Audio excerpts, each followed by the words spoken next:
নমস্কাৰ বন্ধুসকল, স্বাগতম জনাইছোঁ মোৰ ইউটিউব চেনেললৈ। আজি আমি আলোচনা কৰিম যি বৰ্তমান স্মাৰ্টফোনৰ যুগ। এই স্মাৰ্টফোনৰ যুগত আপুনি হোৱাটছআপ, ফেচবুক ব্যৱহাৰ কৰি আছে। এইবোৰৰ ওপৰত যি সাৱধানতা আছে, এই সাৱধানতাসমূহৰ বিষয়ে। দৰাচলতে যদি আপুনি মোৰ চেনেললৈ নতুন আহিছে তেন্তে অনুগ্ৰহ কৰি ছাবস্ক্ৰাইব কৰি দিয়ক, লগতে মোক যাতে ছাপোৰ্ট কৰি দিয়ে। আহক কি সাৱধানতা আমাৰ অৱলম্বন কৰা উচিত। এই ফেচবুক আৰু হোৱাটছআপ যে ব্যৱহাৰ কৰি আছে, এইসমূহত বৰ্তমান চৰকাৰে নজৰ দি আছে। আপুনি কি কাম কৰিছে, কি নকৰিছে, সকলোবোৰ তথ্য বৰ্তমান চৰকাৰৰ হাতত থাকে। দ্বিতীয়তে কোৱা হৈছে, হোৱাটছআপ, ফেচবুক ব্যৱহাৰ কৰোঁতে কিছুমান ফেক নিউজ আছে, যি ফেক নিউজৰ কাৰণে এটা বেয়া পৰিৱেশৰ সৃষ্টি হয়। সেই ফেক নিউজসমূহ ভাইৰেল কৰাৰ পৰা আঁতৰতে থাকক। কিছুমান নম্বৰ 3 কোৱা হৈছে কি, কিছুমান বেয়া কমেণ্ট নকৰিব, যাতে সেই কমেণ্টৰ ফলত আন এজন অন্তৰত আঘাত লাগে আৰু আপোনাৰ গছত ৰজিব পাৰে।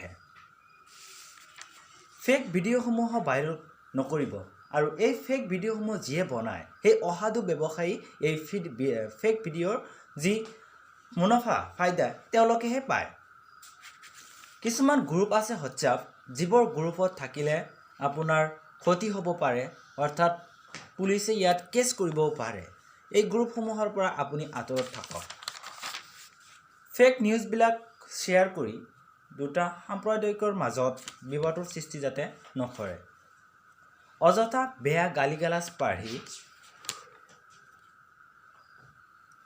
কমেণ্ট নকৰিব। কিছুমান পোষ্ট কৰাতে আপুনি সুস্থ মস্তিষ্কৰ ভাবিব যে এই পোষ্ট কৰিলে কোনোদৰে আঘাত নহয়। অযথা সাম্প্ৰদায়িক বিভিন্ন ভিডিঅ'সমূহ আপলোড কৰি সাম্প্ৰদায়িকতাৰ সেই ভিডিঅ' আপলোড কৰি জাতিসমূহৰ মাজত বিবাদৰ সৃষ্টি নকৰিব। কিছুমান ভিডিঅ' আছে, যিবোৰ ভিডিঅ' শ্বেয়াৰ কৰিলে কি হয়, দুটা সংঘৰ্ষৰ মাজত কাজিয়া লগাৰ ভয় আছে। সেই ভিডিঅ'সমূহ আপুনি হাইড কৰিয়ক, এৰাই চলি যাওক। তাৰপিছত কোৱা হৈছে যে ফেচবুক, হোৱাটছআপ আচলতে ভাল কামৰ কাৰণেহে ব্যৱহাৰ কৰা হৈছে। এইবোৰ আপুনি ভাল কামত ব্যৱহাৰ কৰক। হোৱাটছআপ, ফেচবুকৰ পৰাও আপুনি পইচা আৰ্ণ কৰিব পাৰে। কিছুমান ফেচবুকত পেজ বনাই আপুনি নিজৰ ইনকামৰ চ'ৰ্চ বঢ়াব, কিন্তু মেহনত কৰিব লাগিব, সকলো বস্তু চেষ্টা কৰিব লাগিব। হোৱাটছআপ গ্ৰুপত আপুনি চেলিং বিজনেছ কৰি ইয়াৰ পৰা পইচা আৰ্ণ কৰিব পাৰে, কিন্তু অযথা বেয়া বস্তুবোৰৰ পৰা আঁতৰত থাকি বা বেয়া বস্তুৰ ভিতৰত লাগি থাকি আপোনাৰ অমংগল যাতে কৰি লৈ নাহে।